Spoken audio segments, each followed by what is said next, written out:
Good evening, everyone. This is Robert Jamieson for our fourth online lesson. I have with me today Carl, who'll be looking after the chat function. So if any of you have any questions or chat, feel free to type something and Carl will look after you. Now, today we have with us young William Maligin. And last week we had Max with us, who was perhaps a little quiet, but William has a big booming voice and he's promised to sit very close to the microphone today. So hopefully you'll all be able to hear William quite well. Say hello, William. Hi, guys. All right, now we normally start off by finding out a little bit about you. So tell me, how old are you? I'm 9 years old, turning 10 this year in March. Okay, and where do you go to school? I go to St. Joseph's in Melbourne. All right, and your chess rating? ACF is 914 and Chess Kids is 1045. All right, that's pretty good. You played in the Australian Junior. How did you go? Yes, I came 18th in my age group, under 10s. Under 10s, okay. All right, that's cool. Okay, now with our first lesson we had Lachlan in here, and we had to have a bit of a look at planning to try and help Lachlan work out plans. Then we had Zoe, who was prone to perhaps overlooking a few important tactics. And then last week we had Max, who was very keen on attacking. Perhaps that wasn't always the best plan. So I've had a look at all of William's games from the Australian Junior, and William sometimes overlooks big tactics like Zoe does, but I'm not sure he totally understands all our basic rules for developing our pieces in the opening to start the game. So that's what we're going to look at today, to make sure that William and you guys understand the basic stuff of what we're trying to do at the start of the game. So I've invented 10 golden rules, which you've hopefully all read several times on the left there. So we'll be talking about those golden rules. So before we go through William's games, let's start off with some basic stuff. So let's say we're playing a game and I start off with knight a3. Is that a good move, William? No, it's not, because you're moving your knight to the side of the board where it's not very active and it can't go to many squares. All right, so it's not controlling the centre. Any other reason why it's a bad move? No. Don't know? Okay. Well, one of the things we're trying to do is control the centre, so we've said the knight's not doing that. Another thing we've said in my points we're trying to do is place each piece on its best square.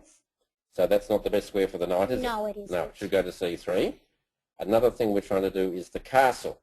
Does that knight move help us castle? No, it doesn't. No, all right. So that's the reason why that would be a bad move. Okay, cool. So let's start off with a good move. We'll play e4. Our opponent, say, plays e5. All right, now let's say I played knight c3, William. What do you think of that move? Is that a good move? I think that's a good move, yes, because it's attacking the centre. Yep. And it is helping you prepare to maybe castle queenside if you want. Queenside. Am I castling queenside or am I castling kingside? Kingside, but if you want. Okay. Now, so knight c3 is a good move. Is it the best move? No, it isn't. What's the best move? Knight f3. All right, well, let's go back. So you want to play knight f3. So explain to everyone why knight f3 is better than knight c3. Well, it's attacking a pawn, and since we want to castle kingside for white, it's helping you to prepare for castling queenside. So you Castling kingside. Kingside, sorry. So you only have one piece now in the way. Excellent. All right, that's right. So we're putting a piece on a good square. We're controlling some of the centre, and in terms of which pieces we develop first, we prefer to move the ones out that are going to help us castle. So that's good. We also have a little rule that in general we move knights before bishops. Yes. Any idea why we would say move knights before bishops? Why would that be? Don't know? All right, well the reason is generally we know the best square for the knight. The best square is going to be f3, but we don't know the best square for the bishop. Maybe he wants to go to c4 or b5 or fianchetto. So to preserve our options, we move the knight first. Okay, let's say black replies knight c6. We now play bishop b5, so that fits in with all our plans. We're moving our piece to a good square and we're clearing the way to castle. All right. Now, if he played a6, that would force us to move a piece twice, wouldn't it? And that'd break one of our rules, because one of my rules is move each piece only once and put it on a good square. No, it wouldn't. Yes, so obviously if someone's attacking your piece, you have to move it. Or if they leave their queen on pre, you can move a piece twice and take it. So, exactly. So moving a piece twice in the opening, being a no-no, is not an ironclad rule, just a general rule to guide us. So let's say he didn't play that. Let's say he played knight f6. All right, what would we do now, William? What do you think? Well, I think now you should play knight c3 because it's defending your e4 pawn and it's getting another piece developed. All right. You wouldn't castle? Maybe. Yeah, castling's possible, but if in a perfect world, if he wasn't threatening anything, we'd probably castle next, and that would preserve our options with the knight. But because he's threatening one of our pawns, like before he was threatening our bishop, we take time out to say, all right, we will better protect that pawn, so knight c3 would be the go. All right, let's say he plays d6. Well, all right, so now it's our go. All right, let's say I decide to play a3 to stop his knight coming to b4. Would that be a good move? No, because if the knight does come to b4, eventually, it can't now because it's already pinned, yep. It wouldn't be doing any use on that square. Okay, but isn't a3 a handy move? It lets me control that b4 square for later, or no, maybe it's I can. Not. It's not. It's a bad move. It's a bad move. Okay. Yes, it's an all right move in itself, but the point is, it's not the best move in this position. It doesn't develop anything. It doesn't help us castle. It doesn't control the center, so it's like a waste of time. Okay, so the best move, let's say we do castles. All right, now he plays, say, bishop d7 to break the pin. What would you do now? Well, I would probably play d4 to get two pawns side by side, and it kind of controls the center a lot, and it lets your bishop on c1 come out. All right, very good.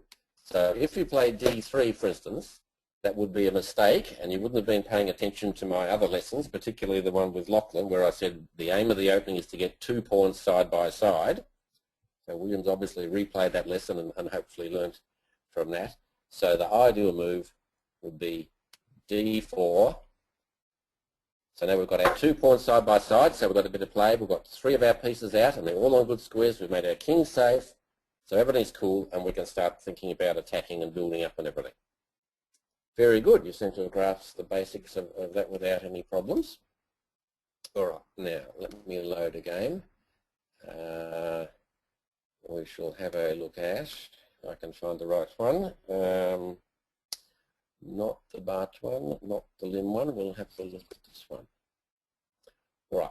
So what we're going to do is, if we've got time, I've picked out three of your games from the Australian Junior. We're not necessarily going to look at the whole game, but just mainly the opening phase. And if you see where you've made a move that probably isn't the best and breaks one of our 10 rules, or maybe if your opponent makes a move that breaks one of the rules, I want you to scream out and tell me, and we'll see how we go, see that you fully understand. All right, so this one, you were black against Sunius, whoever he is, and it starts off like so. So far, so good. Knight c3, is that a good move? No, it's not, because it blocks white's c pawn, so it can't come to c4. Very good. We did this lesson with both Lachlan and Zoe, where you don't want to block your c pawn, so that's good. Good move? Yes. Okay, bishop. I would prefer bishop f5, which we had with the Zoe lesson, to try and control that e4 square. Now he annoys you a little bit by attacking your bishop with his knight, and you actually go back again. So you've sort of given him half a move to come forwards with his knight. So it's no big deal. He gets his bishop out. You get your pawn out. So far, so good. He gets his pawn out. That's cool. Now, which piece would you develop now? Your bishop or your knight, do you think? Bishop. The bishop? Why the bishop? Because if you move the knight anywhere it moves, it can easily be taken by the knight on e5. Would that be bad for you? Pretty, it's okay, But All right. Is there another reason why you'd move the bishop and not the queen knight? yes, because if the bishop moves to b4, it's actually pretty annoying for white because it's getting his knight into a pin. So you'd move the bishop to b4? Yes. Okay. Is there another reason you'd move the bishop instead of the knight? No. No? Okay. What about the rule where we said... yes, you've remembered? It's easier to castle. Yeah, we're trying to castle. So if you move the bishop, that's going to let you castle next move, whereas if you move the knight, it's still going to take you 2 moves to castle. So we'd want to move the bishop. Now in the game, you actually put your bishop on d6. That's still okay. That's not a bad square. He does the same. Now he's threatening to chop your bishop, maybe double your pawns a bit. So you chopped him off. He recaptured. Okay. What do you think black should do here? What piece should he move? He should move his king and castle. He should move his king and castle. So tell me again, why should castle? Because it gets black's king safe. Yep. But why would he want to castle now and not next move or the move after? Because the king's in the centre and it's dangerous not to leave it for a few more moves. Okay, not quite the reason I'm after. Have you heard of preserving your options? Yes. Does preserving your options come into it here? Yes, it does. So explain that to me. How are you preserving your options if you castle now? Well, you have an option to castle and you have other options, but castling would probably be the best move in this position. Well, the point is, you know you're going to castle kingside. Your king and your rook are all there ready to go. It's going to be a good move. You want to do it. Yes, okay, so if you do it now, that's out of the way, and your other pieces, like your queen knight, which is not developed, you have choices. You can put that anywhere you like. Whereas if you move your queen knight now, you're still going to castle, and your knight's committed itself to one of those 3 squares. So you've lost your options. So that's why castling would be the best move. Do you remember what you did in the Australian Junior? No? All right. You played your queen there. Now think back. Why would you want to put your queen there? You remember? No, I can't. No. Okay, I can't either, because it's not really the queen's turn to develop. We want to get our king out of there. We want to move our knight.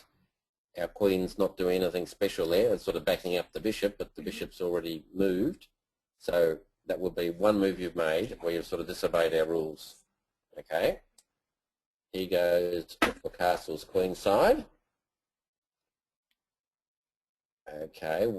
Let me see. What do you think you should do now? Now castle. Now castle. All right. I know I didn't end up casting. You didn't end up casting. Well, let's press the button and see what you did play. Knight A6. All right. Tell me about Bad knight. move. Bad move, is it?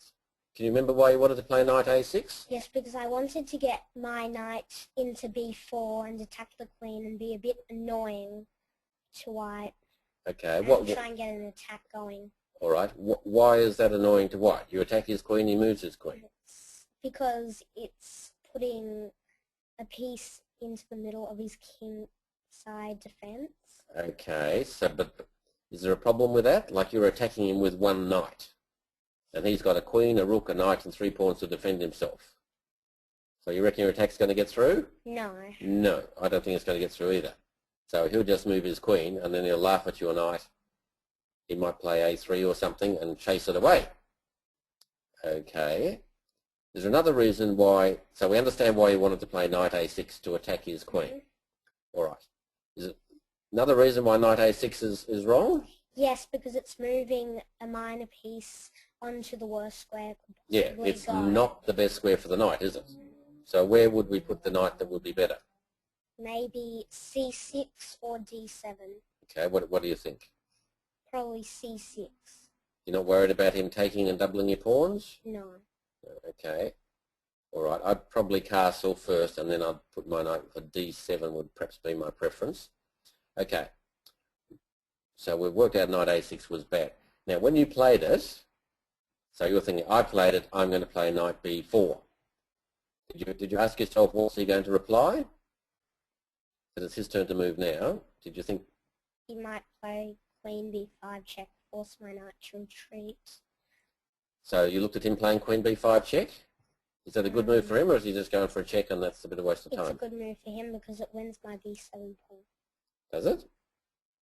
Can't you, hang on. queen b5 check, right? Doesn't he just play pawn to c6 yes, and he gets out of it, and now your queen's got to move again, and you've wasted time. Oh, he's wasted time, so queen b5 would be a bad move for him, wouldn't it? What do you think? I'm just thinking. All right, he's analysing here. So if you were white, what would you play? You'd move your queen back somewhere? At the moment, yes.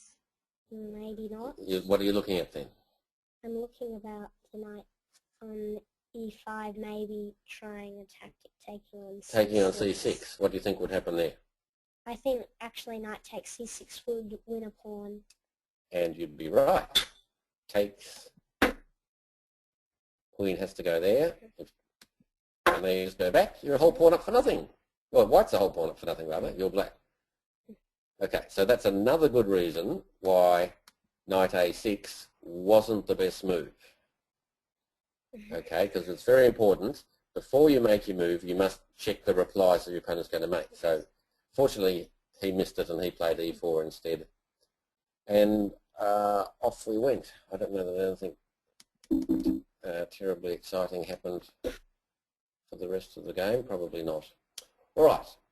So, in that game, we had, so queen e7 was a bit dodgy and knight a6 was a bit dodgy. But from what you're saying, you now know that you shouldn't do those sort of moves. Okay, cool. Okay, let's load another game. We'll do the Butt game.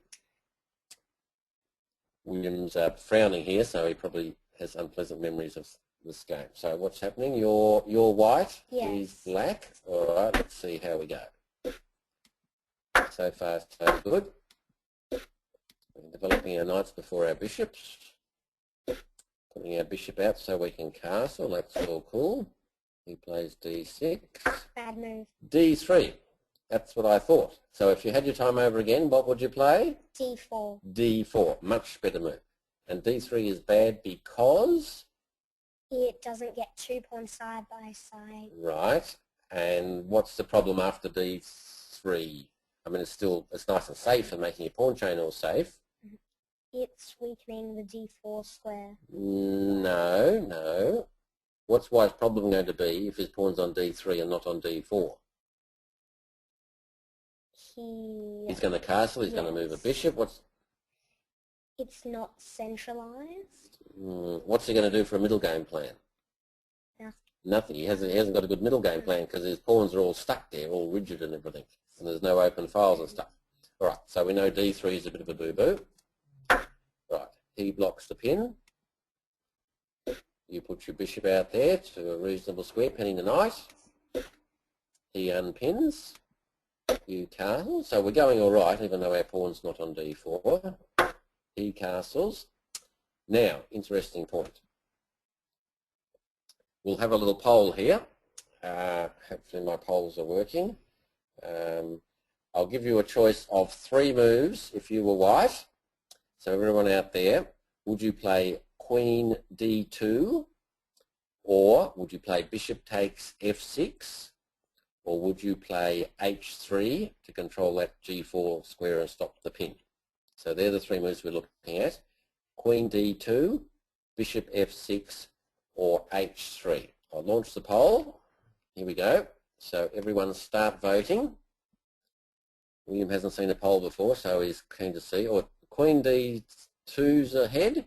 h3 is catching up. No one's done bishop f6 yet. Anyone else still to vote? Give me another 5 seconds. Queen d2 zooming to the front. It's getting miles ahead. All right. We'll close the poll. Says, all right, let's have a look at the results. So we've got 72% went for queen d2, 33% went for h3, and 6% went for bishop f6.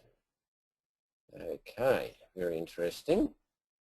All right, so William, what would you vote for now? I would have voted for queen d2 because it connects both of your rooks together. Okay. And it's getting your queen a bit active. The people who wanted to play h3, what would you say to them? h3 is a bit of a weakening move because even if black does play bishop g4, then white can just ignore the pin. Okay. And what about the one person who played bishop takes f6? What would you say to them? That's not a very good move because it lets black take back with a developing move, and our bishop on g5 is better than the knight on f6. Very good. And of course, you know what you played? You played bishop takes f6. You chose the bad one. Okay. Do you remember at the time why you played bishop f6? What your thought was? I wanted to get my knight into d5. Okay. Why does your knight want to go to d5? Because it's in a central square. It's controlling the 8 sides of the board. Okay, all right. It's a good square if you can stay there, but he can probably chase you away. So, as we've said, bishop takes is not the best move because that means you've taken 2 moves to swap your bishop for his knight. He's only spent 1 move recapturing, so you've sort of given him a free move and you put his bishop on the better square. Okay, so we wouldn't do that again, so that's cool. Okay, let's proceed on. Now you go queen d2. That looks reasonable. He wants your bishop to go away. Where do you reckon you should go? Should you go to c4 or a4? a4. Why do you want to go to a4? Because I like the potential for my bishop to attack the knight on c6. Even though it's not pinned, it may... But hang on, are you going to take that knight? With the bishop? Probably not. Probably not. I mean, if you want to take it, you could take it now, couldn't you? Yes. So you're not going to take the knight? No. And the knight's not pinned? No. So is a4 a better square or c4 a better square? c4 probably. Right. So now that we've thought it logically, like you should do, we should have gone to c4, but we actually went to a4. Now he came up with an annoying move here, knight d4. So he's actually won material. Well, he's attacking our a4 bishop and he's attacking our knight on f3, trying to double our pawns. So we have to think what to do. So I'll give you guys 3 choices to choose from. So you can play knight takes knight on d4. That's your first option. You can play bishop takes bishop on d7, or you can run away with knight e1. So they're the 3 we want you to have a look at. I think I have a poll for this. Here we go. All right, so knight takes knight, bishop takes bishop, or knight e1. So I hope you've decided. We'll launch the poll. Here we go, so start voting now. Okay, knight e1's just in front of knight d4. No one wants to play bishop takes bishop. Knight e1's still in the lead. Has everyone voted? We need some more votes. Make certain everyone puts in their vote. Knight e1's zooming ahead. All right, 5 seconds until we close it. 1, 2, 3, 4, 5. Okay, we'll close the poll. Let's have a look at the results.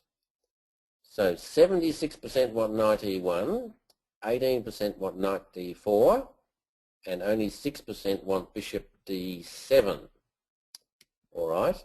So William, if you had to choose, what would you play? I would probably play bishop takes d7. Okay. Tell me about that. Why did you choose that one? Well, first of all, I actually remember playing knight takes d4 in the game, and it loses material to e takes d. Yeah, so it was a blunder. Yes, so that was... All right, what about knight e1? Would you do that one? No, because it's moving your knight to a bad square. Okay, all right. Well, bishop d7 is probably okay. You get your doubled f-pawns, but it's not the end of the world. Knight e1, I think, is okay. You're moving back, but you can either trade or force off his knight and then come back again.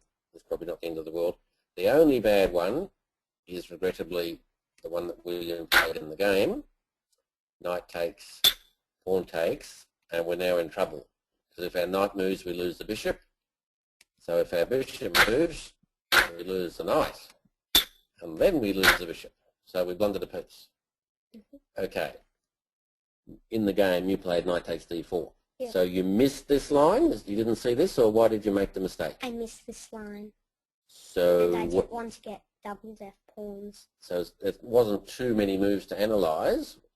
So you played knight, let's go back. You played See if you can remember. You played knight takes knight. Did you expect him to take the knight back? Yes, I expected. So you expected him to take the knight back, and what were you going to do then?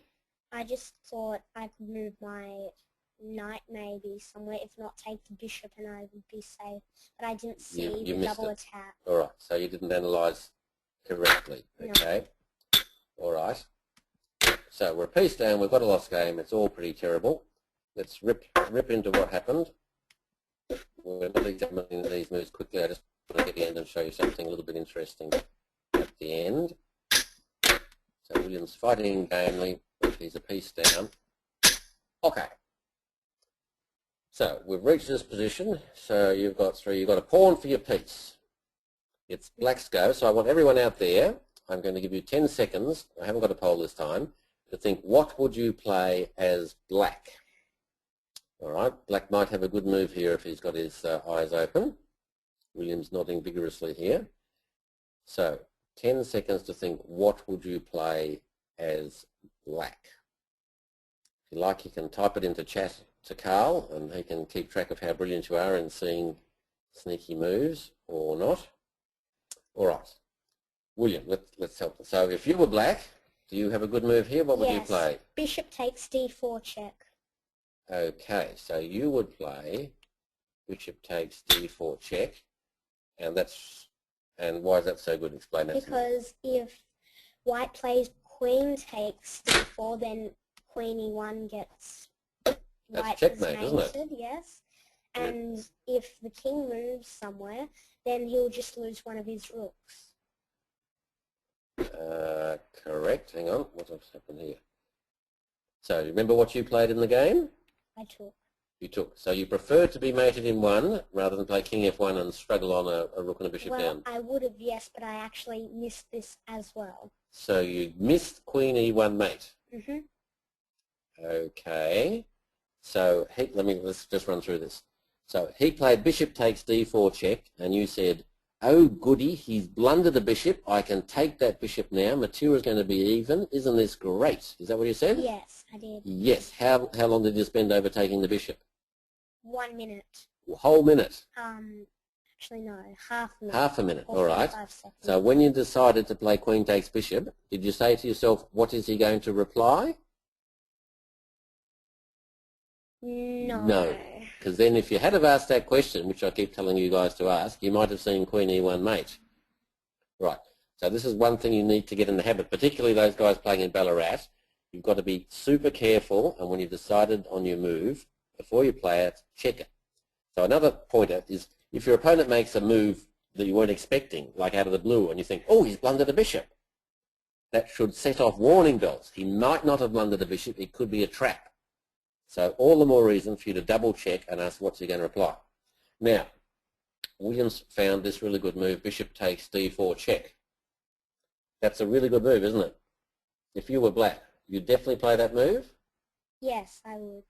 Because you've seen a good move and you're going to play it. You wouldn't look for a better move?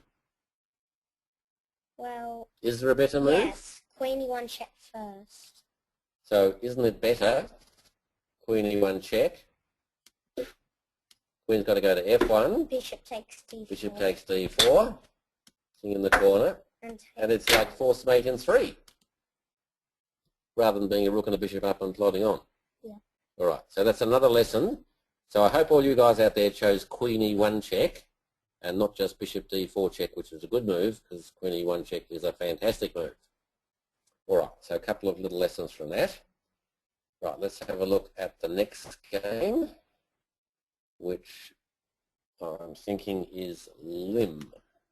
All right. William is white and Xavier Lim is black. So off we go. I think I've seen... That was his very bad move. All right. That's a bad move. So why is that a bad move? Because it's blocking your d pawn in, so your bishop on c8 can't get out. All right, but we don't have a rule about don't block your pawn, so what rule would this be breaking? Maybe two rules is breaking. Moving your bishop out first. So we should put knights before bishops, yep, so it's breaking that rule. What other rule is it breaking? Not controlling the center. No. Where do we put our pieces? On the best square. And d6 is not the best square, because it's just like a big pawn. All right. So he's made a boo-boo. So that's good. So hang on, come on. So you put your knight out. That's okay. He puts his knight out. You put your bishop out on a pretty good square. What do you think about this move? He just played h6 on you. I think that's a bad move. Why is that a bad move? Because it's just weakening his king side, and I mean, knight g5 would be useless because he could just castle. Yes. So I've invented rule number 8. Do not make preventative moves like a3 or h3 unless the opponent is actually threatening to use those squares. And here he can play knight g5. But it's useless. It's useless because you just castle, and then you play h6 and tell him to shove off, and he's wasted about 3 moves. So that was a bad move. So your opponent's made 2 bad moves already, so this is looking good for us. Okay, so hang on. I'll get my mouse working. You went d3. Not the best move. Not the best move, because like we said before, you'd be better off getting the pawn to d4. Okay. He castles. Bishop e3. Is that the best move? Maybe. Maybe? What made you hesitate? Well, the way you asked me the question. Okay. Well, I thought it was good because it's on 2 diagonals now. True. Now remember before where you had to choose between castling and maybe moving your queen knight? We chose castling because it preserved our options. Yes. Okay, so unless you're going to cast, maybe you're going to castle queen side, but if you're going to castle king side, it would have been better to do king side first, and then you preserved your options with your bishop. Anyway, we'll see what happens. Okay, queen d2. You could be castling queen side. Look at this. Oh, he's after your bishop. All right, decision point. We've got another pole lined up here. So you're white. I'll give you 3 moves to choose from. You can play h3, you can play a3, or you can play castles king side. So we need you to choose which one of those you want to play.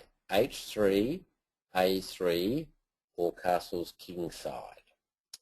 Okay, I'll just get my poll organised. Should I play? All right, we're about to launch. a3, h3, or castles. Here we go. Everyone start voting. So far, castles has hit the lead. A3 is coming second. No one's voting for h3. Come on, someone must vote for h3. 92% saying castles. Everyone voted? All right, we'll close the poll. So we have, which one would you vote for, William? Maybe castles king side. You're going with a majority. 87% want a castle.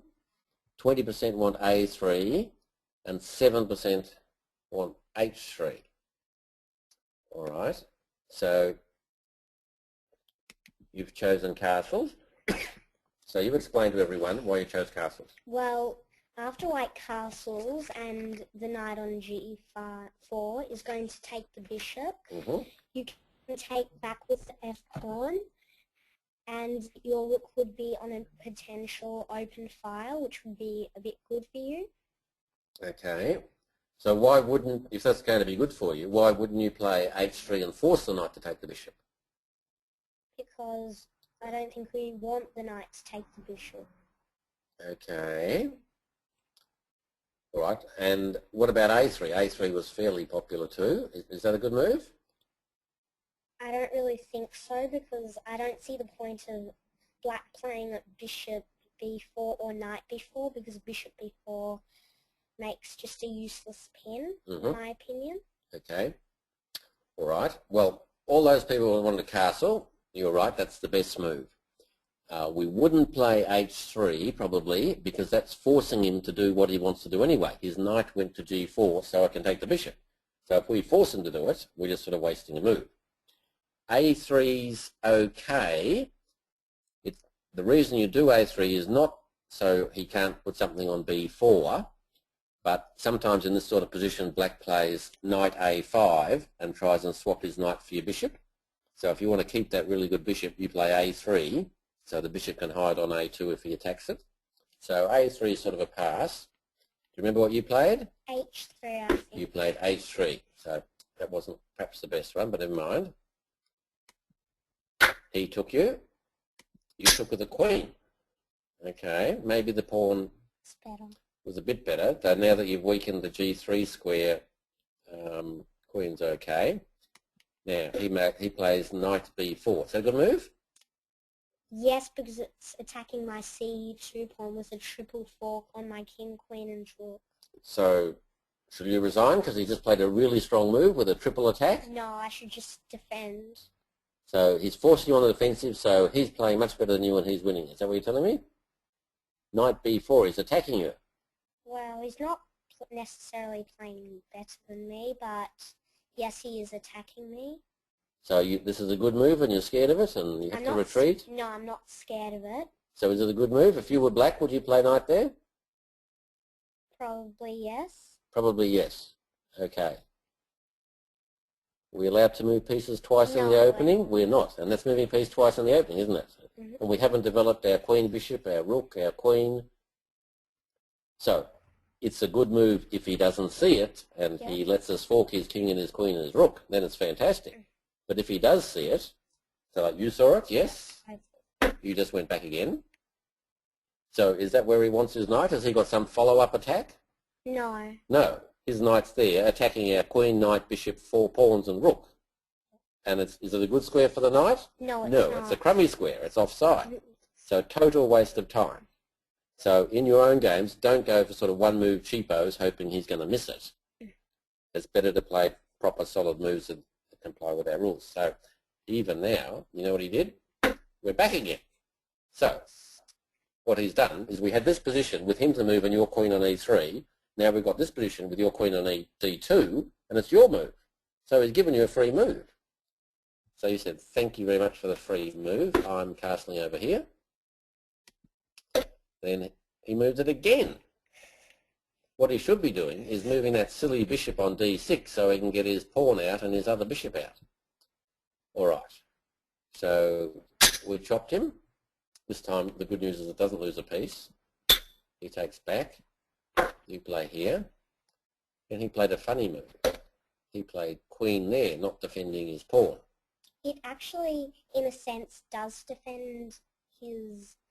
Well, it doesn't defend the d4 pawn, but he can win the pawn back. Yeah, because he's got queen e5. And I did calculate the line. So would queen e8 be a good move for him? It's all right, but not the best, no.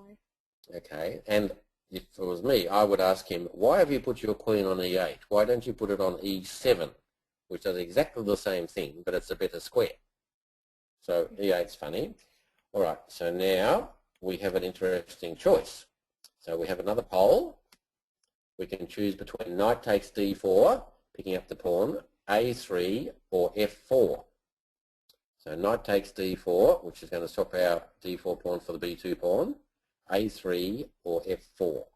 So everyone have a think. I'll give you 5 more seconds if I can find the right poll.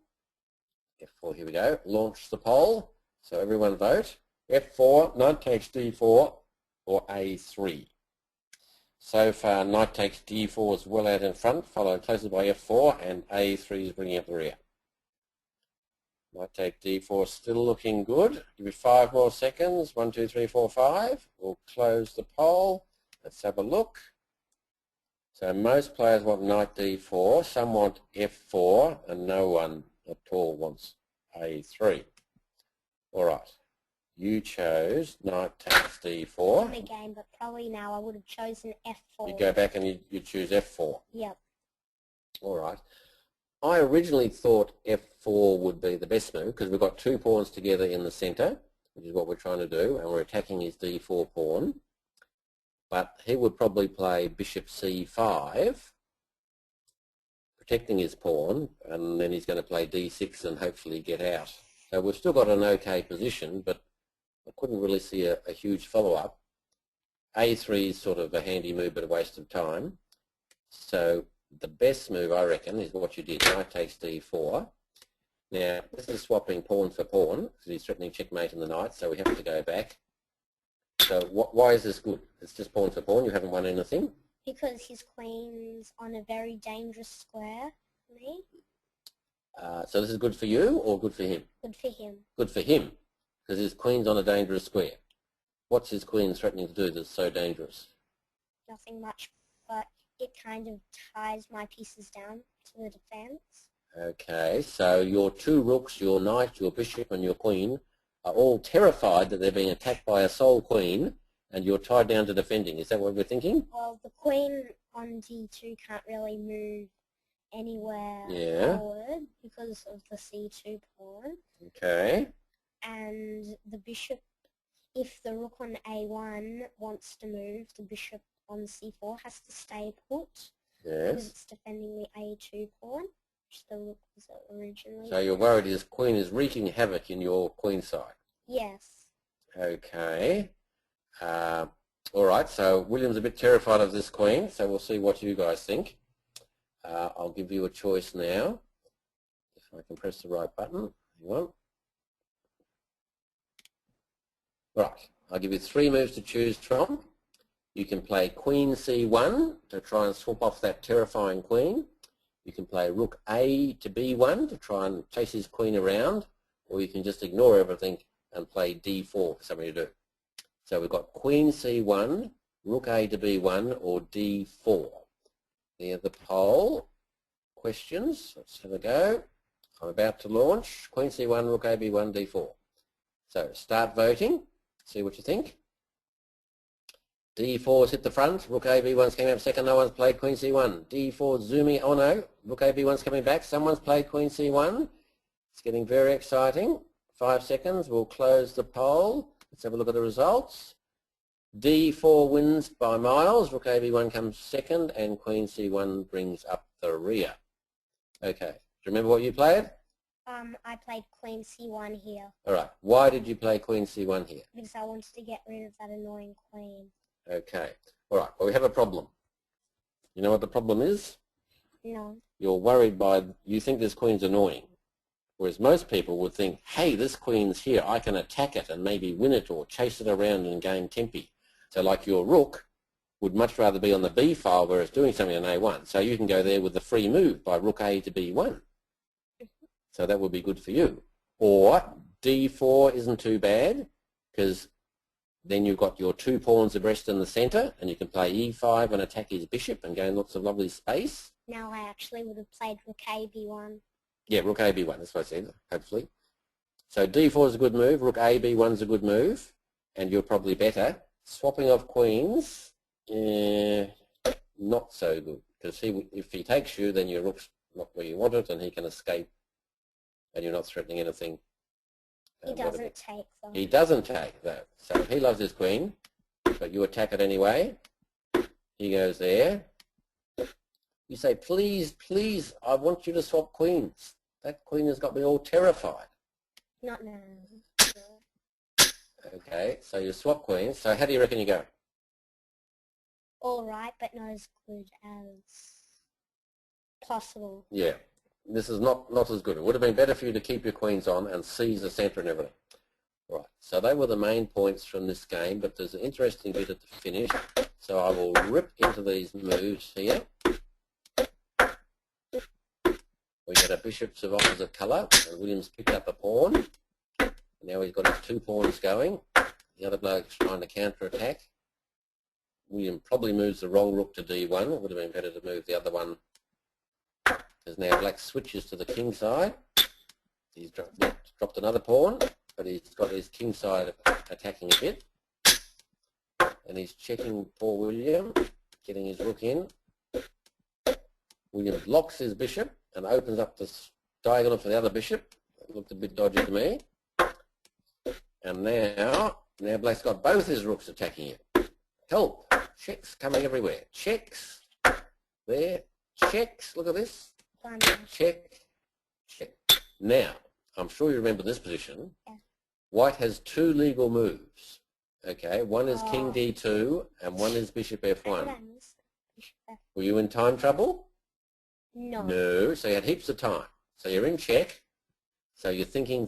So tell me what you're thinking. I was thinking before that I'm just going to drop a rook, but now I come to think of it, Bishop F1 just saves it, yeah. So William made the very unfortunate choice of king d2 and lost his rook for nothing.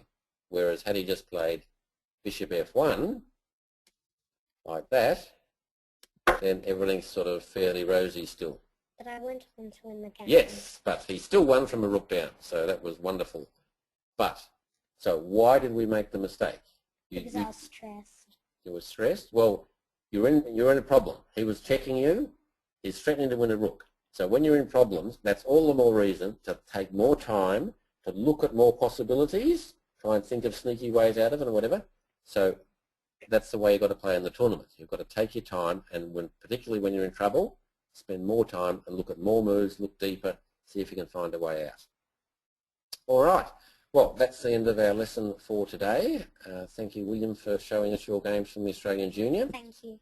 And hopefully all you guys have taken in the 10 golden rules I've got there, and most of you understand them. I think from what he said today, William, he made some mistakes in the Australian Junior. He now understands what the problem was, and he knows all about how to play in the opening.